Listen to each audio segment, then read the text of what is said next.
Adventure of the Sussex Vampire, Sir Arthur Conan Doyle. Holmes had read carefully a note which the last post had brought him. Then, with a dry chuckle, which was his nearest approach to a laugh, he tossed it over to me. For a mixture of the modern and the medieval, of the practical and of the wildly fanciful, I think that this is surely the limit, said he. What do you make of it, Watson? I read as follows. 46 Old Jewelry, November 19th. Vampires. Sir, our client, Mr. Robert Ferguson, of the Ferguson Meyerhead Tea Brokers of Mincing Lane, has made some inquiry from us in a communication of even date concerning vampires.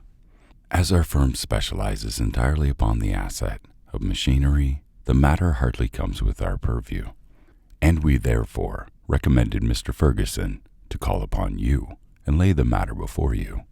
We have not forgotten your successful action in the case of Matilda Briggs. We are, sir, faithfully yours, Morrison, and Dode. Per E.J.C. Matilda Briggs was not the name of a young woman, Watson, says Holmes in a reminiscent voice. It was a ship, which is associated with the giant rat of Sumatra, a story for which the world is not yet prepared. But what do we know about vampires? Does it come within our purview either? Anything is better than stagnation. But really, we seem to have switched onto a Grimm's fairy tale. Make a long arm, Watson, and see what V has to say. I leaned back and took down the great index volume to which you referred. Holmes balanced it on his knee, and his eyes moved slowly and lovingly over the record of old cases, mixed with the accumulated information of a lifetime. Voyage of the Glorious Scott, he read. That was a bad business. I have some recollection that you made a record of it, Watson. Though I was unable to congratulate you upon the result. Victor Lynch, the forger, venomous lizard of Gila. Remarkable case that. Victoria, the circus belle, Vanderbilt, and the Yagman, vipers, Vigor, the Hammersmith wonder. Hulla. Good old index. You can't beat it. Listen to this, Watson. Vampirism in Hungary, and again vampires in Transylvania. He turned over the pages with eagerness, but after a short, intent perusal, he threw down the great book with a snarl of disappointment. Rubbish, Watson, rubbish. What have we to do with walking corpses, who can only be held in their graves by stakes driven through their hearts? It's pure lunacy. But surely, I said, the vampire was not necessarily a dead man. A living person might have the habit.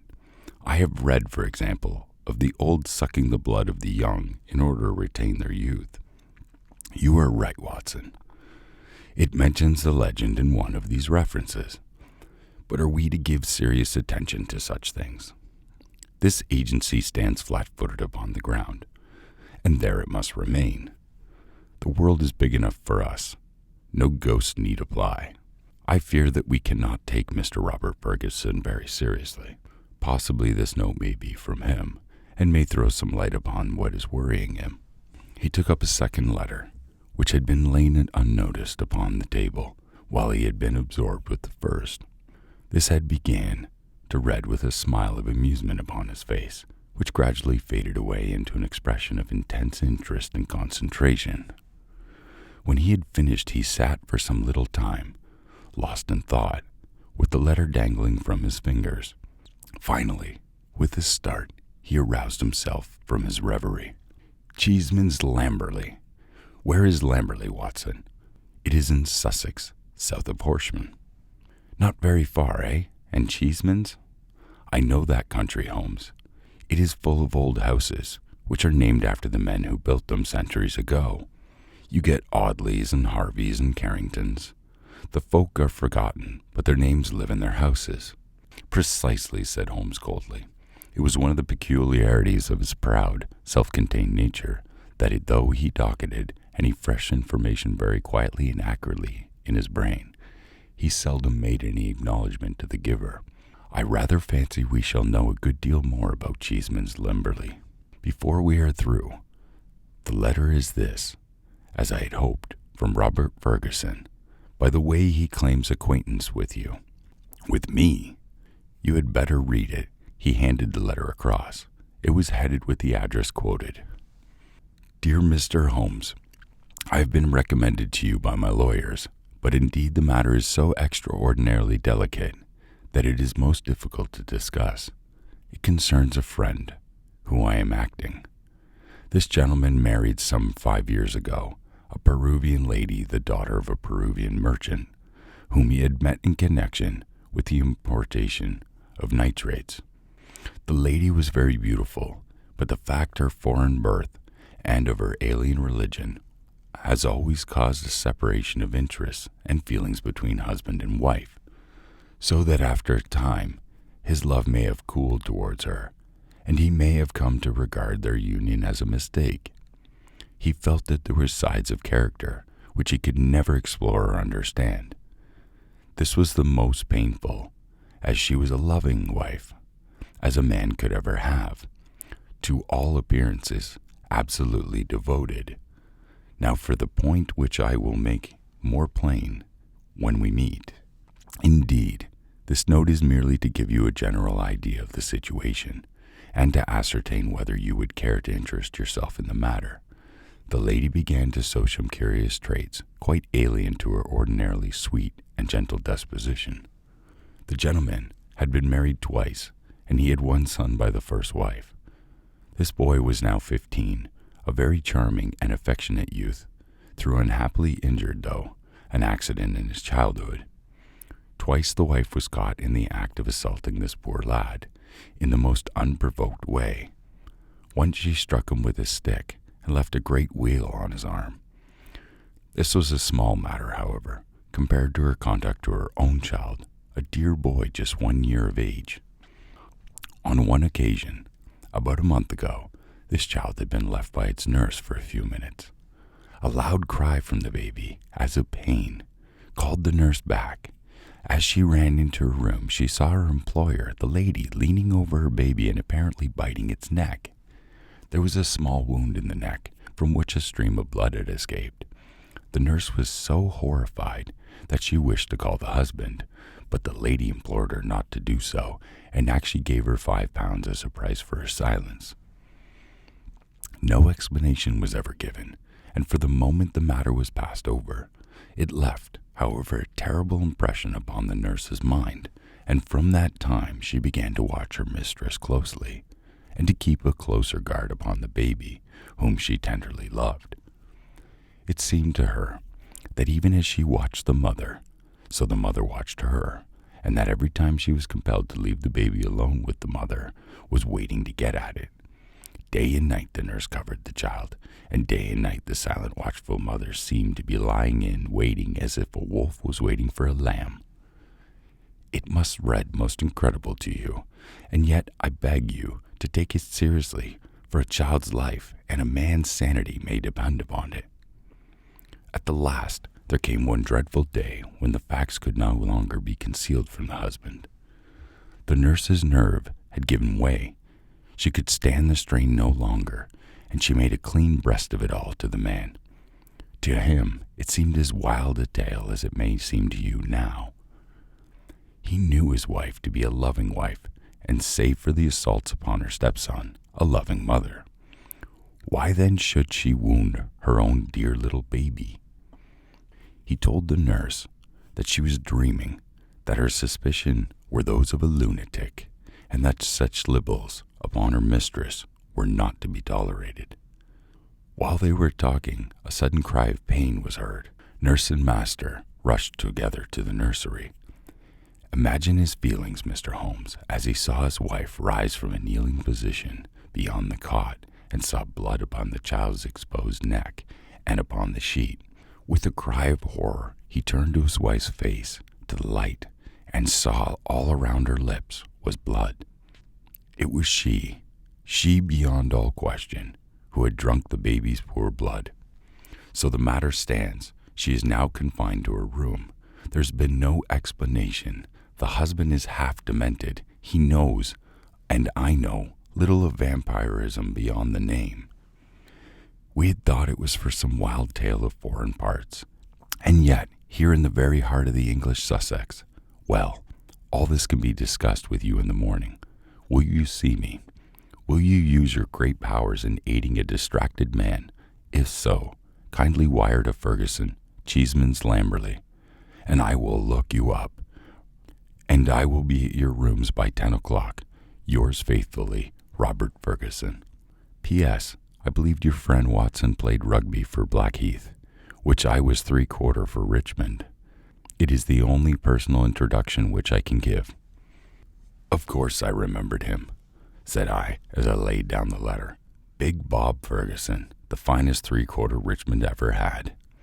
He was always a good-natured chap. It's not like him to be so concerned over a friend's case. Holmes looked at me thoughtfully and shook his head. I never get your limits, Watson, he said. There are unexplored possibilities about you. Take a wire down, like a good fellow. We'll examine your case with pleasure.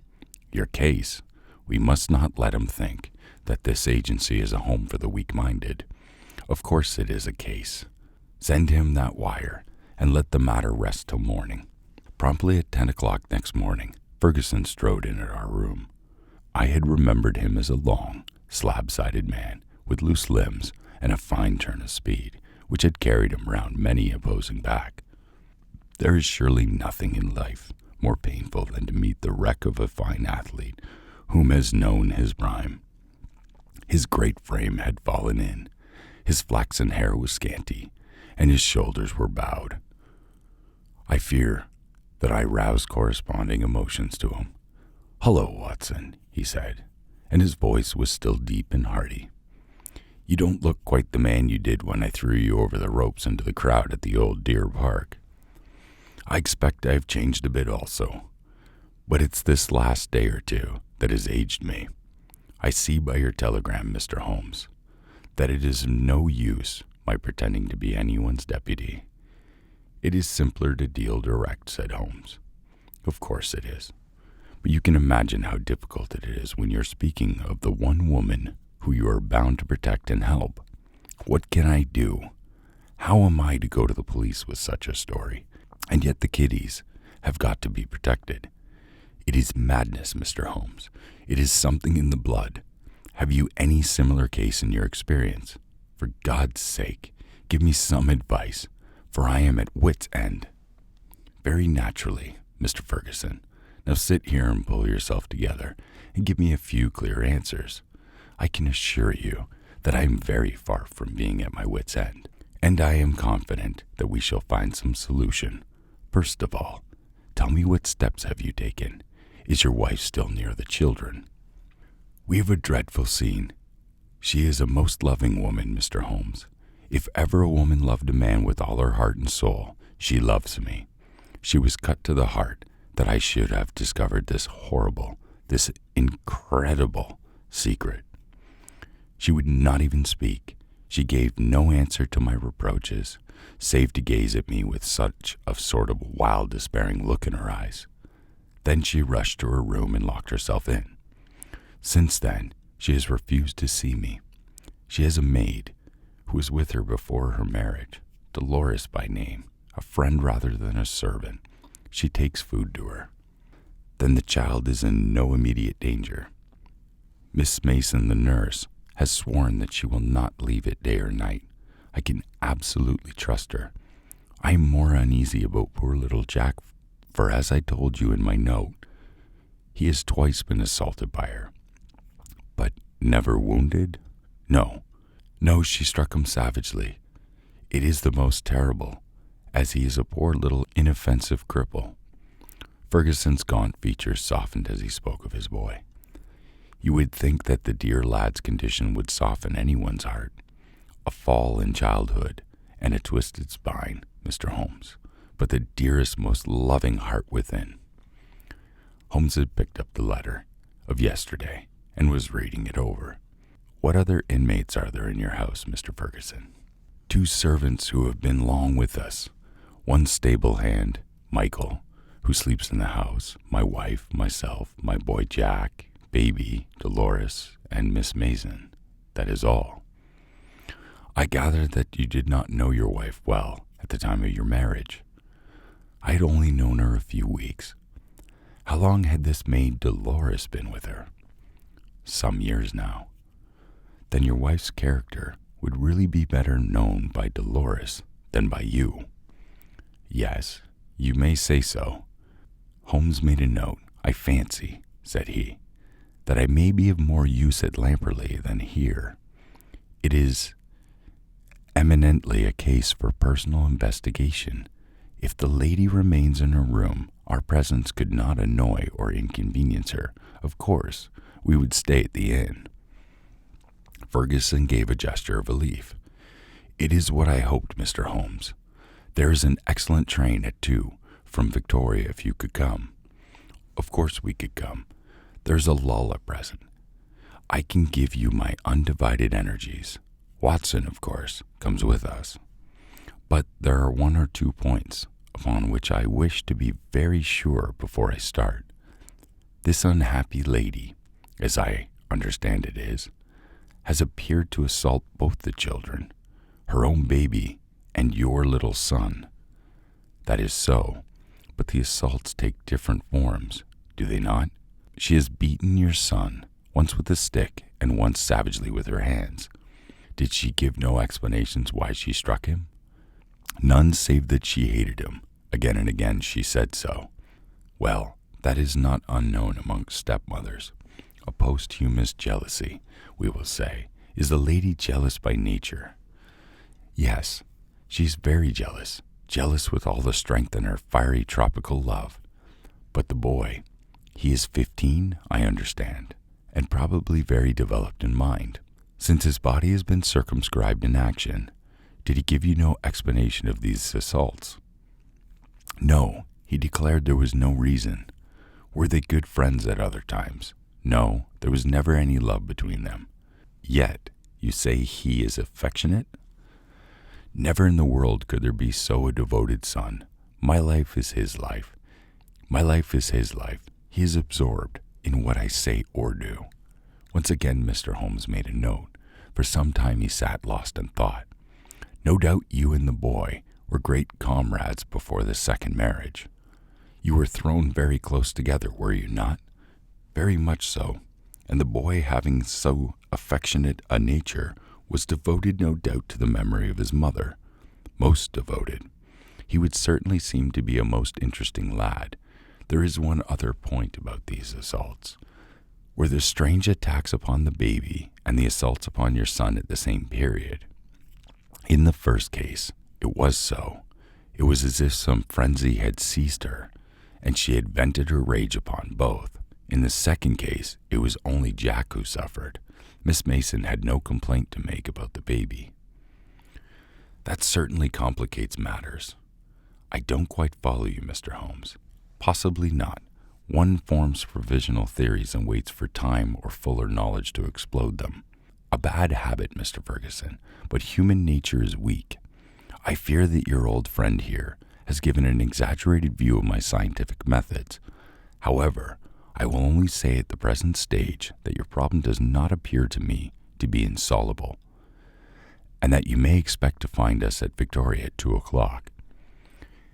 It was an evening of dull, foggy November day when we have left our bags at the Chequers. Lamberley we drove through the Sussex clay of a long winding lane and finally reached the isolated and ancient farmhouse which Ferguson dwelt. It was a large, straggling building, very old in the center, very new at the wings, with towering two-door chimneys and a lichen-spotted high-pitched roof of Horsham slabs.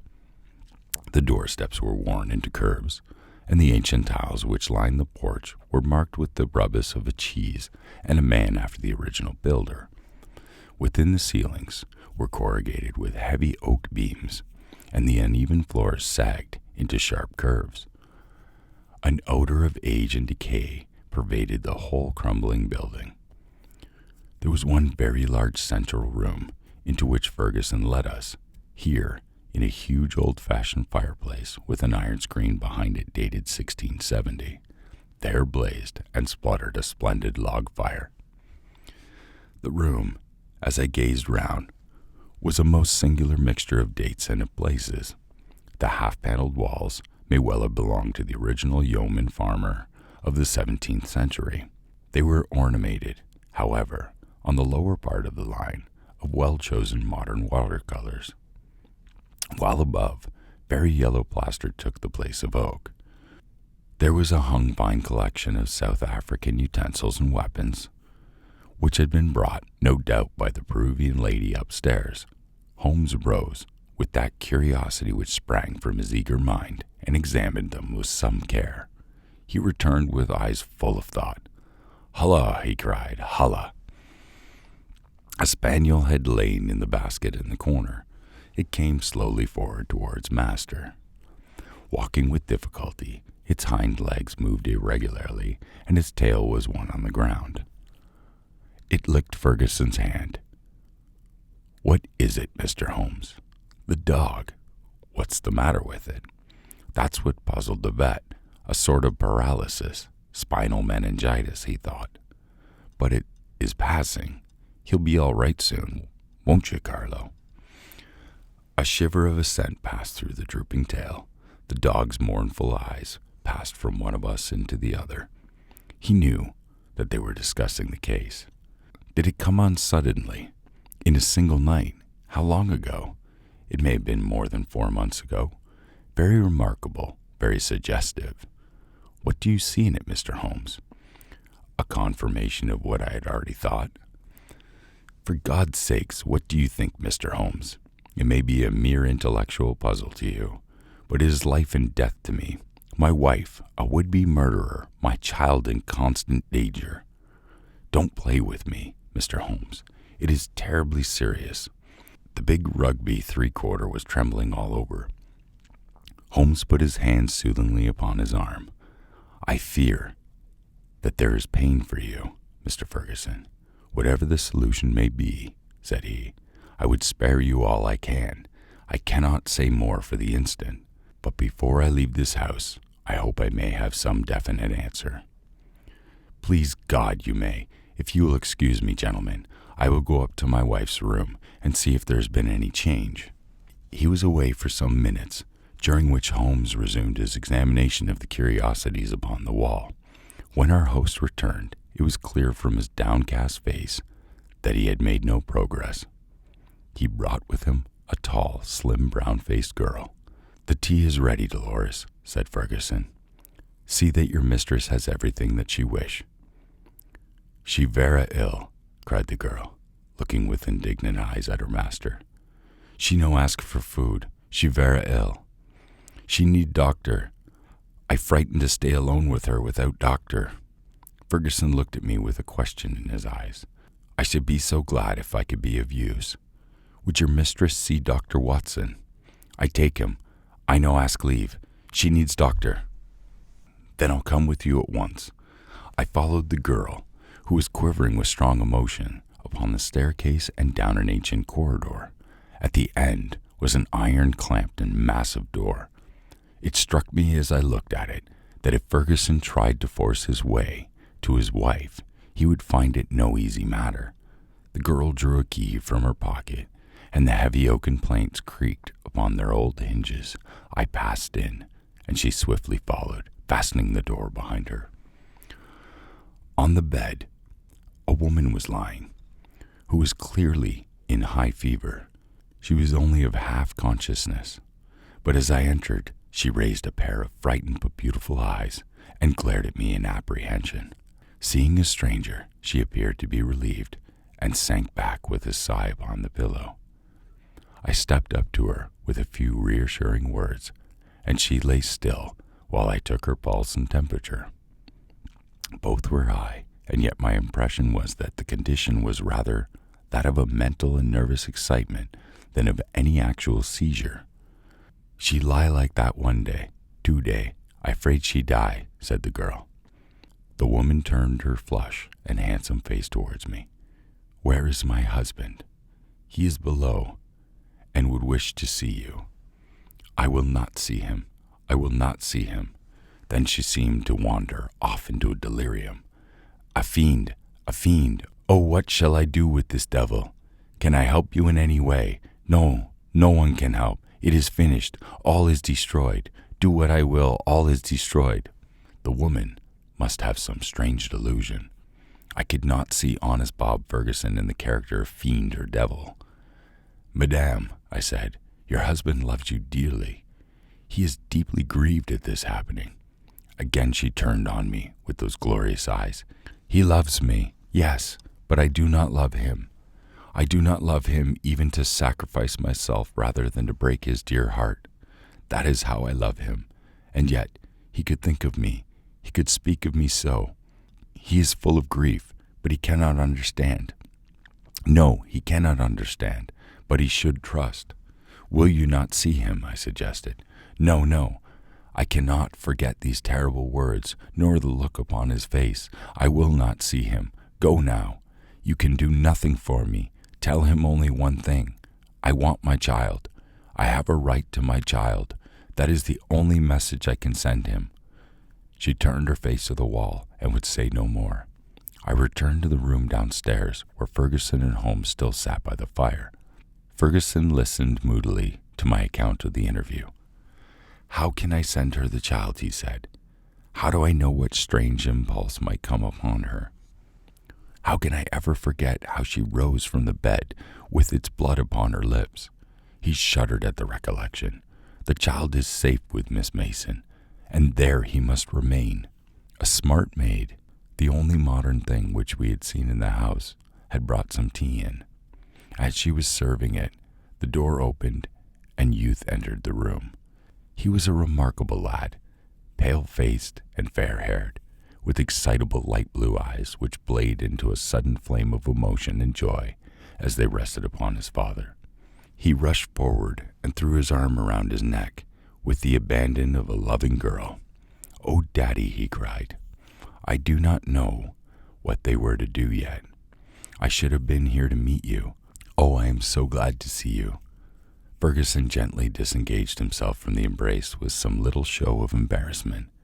"Dear old chap," said he, patting the flaxen head with a tender hand.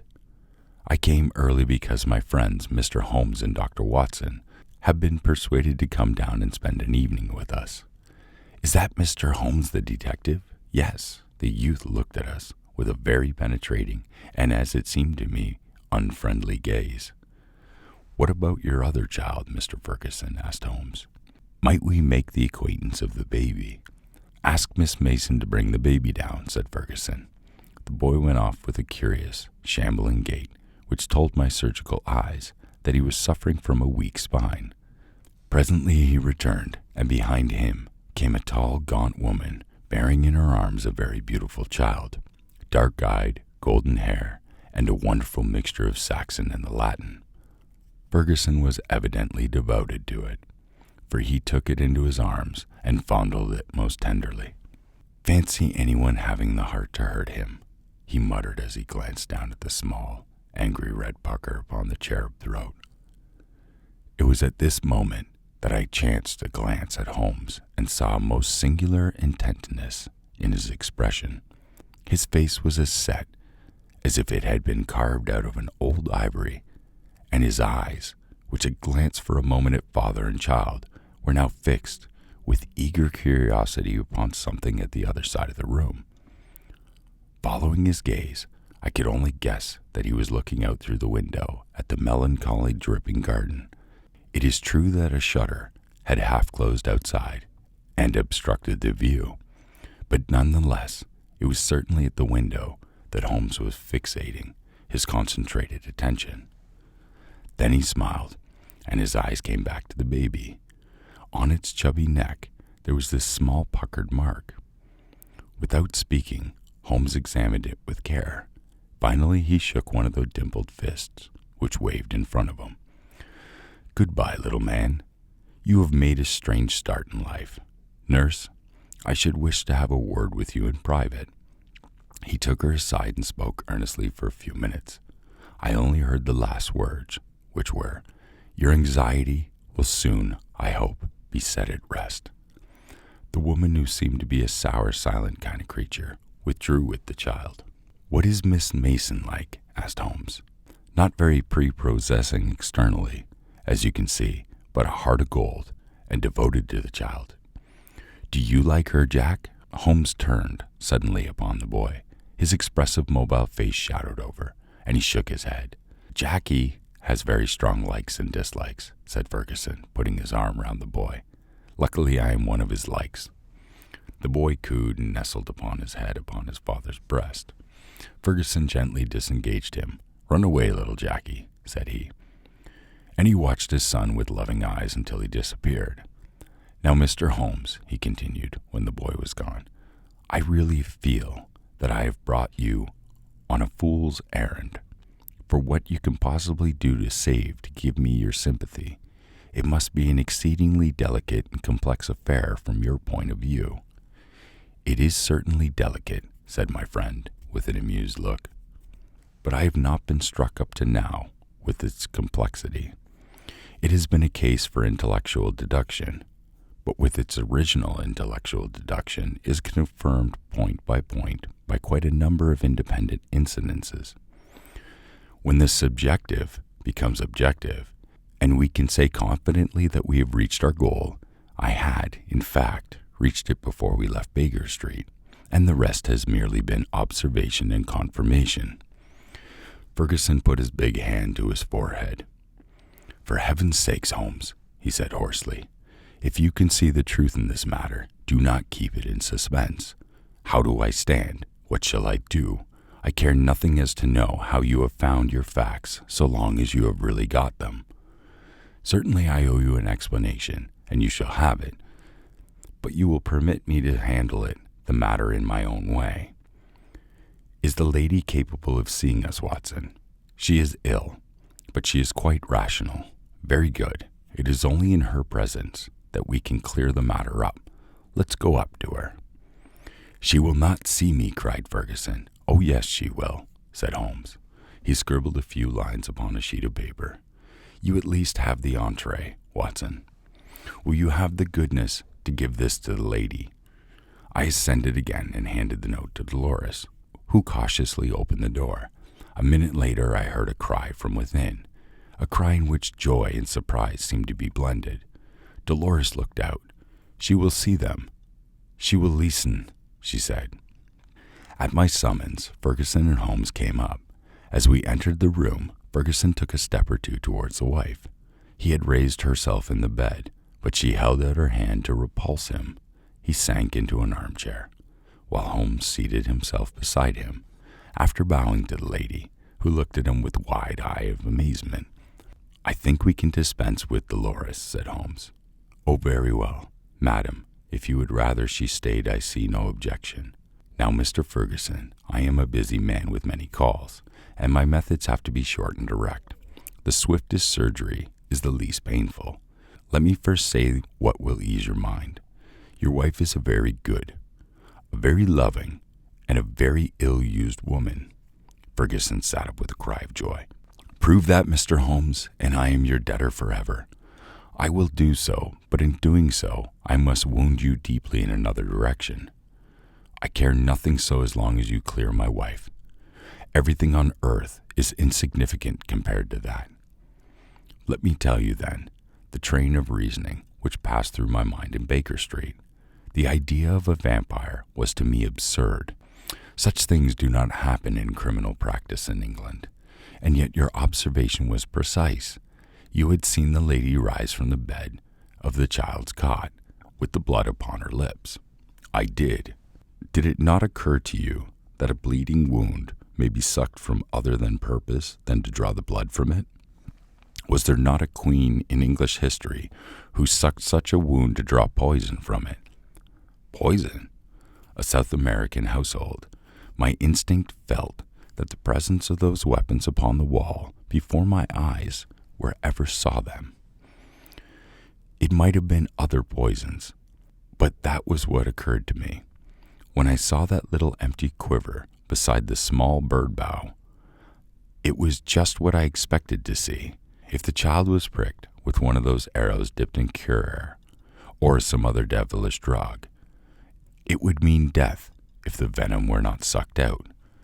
And the dog? If one were to use such a poison, Would one not try it first in order to see that it had not lost its power? I do not foresee that the dog, but at least I understand him, and he fitted it with my reconstruction. Now do you understand? Your wife feared such an attack. She saw it, made it, and saved the child's life, and yet she shrank from telling you all the truth, for she knew how you loved the boy and feared lest it break your heart. Jackie, I watched him as you fondled the child just now. His face was clearly reflected in the glass of the window, where the shutter formed a background. I saw such jealousy, such cruel hatred, as I have seldom seen in a human face. My Jackie, you have to face it, Mr. Ferguson. It is the more painful because it is distorted love, a maniacal, exaggerated love for you, and possibly for his dead mother, which has prompted his action. His very soul is consumed with hatred for this splendid child, whose health and beauty are a contrast to his own weakness. Good God, it is incredible. Have I spoken the truth, madam? The lady was sobbing, with her face buried in the pillows. Now she turned to her husband. How could I tell you, Bob? I felt the blow it would be to you. It was better that I should wait, and that it should come from some other lips than mine.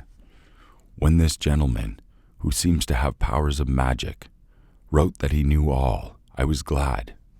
I think a year at sea would be my prescription for Master Jack, he said Holmes, raising from his chair. Only one thing is clouded, madam. We can quite understand your attacks upon Master Jackie. There is a limit to a mother's patience. But how did you dare to leave the child there the last 2 days? I had told Miss Mason. She knew exactly, so I imagined. Mr. Ferguson was standing by the bed, choking, his hands outstretched and quivering. This, I fancy, is the time for our exit, Mr. Watson, said Holmes in a whisper. If you will take one elbow of the too faithful Dolores, I will take the other. There now, he added as he closed the door behind him. I think we may leave them to settle the rest among themselves. I have only one further note of this case.